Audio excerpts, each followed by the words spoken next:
Kami dari Forum Provinsi Aceh merasa sangat bangga dan merasa terima kasih kepada PKBM Anak Pesisir yang mampu membangun komunikasi dengan Bapak Ketua Kepala Lapas 2BID ini.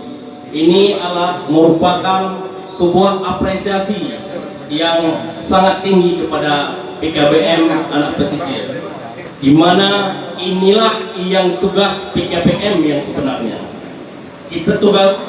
Tugas PKBM bukan hanya duduk terpaku, bukan seperti sekolah formal. Kalau sekolah formal itu adalah hanya menunggu datang untuk pendaftaran, tetapi PKBM tidak tugas menunggu. PKBM hanya tugas mencari dan mengajak, karena moto PKBM adalah berkarya, berbakti, peduli. Itulah PKBM. Tanpa berkarya, tanpa berbakti, tanpa peduli, itu bukan PKBM. Kenapa? Karena PKBM ini sangat luas.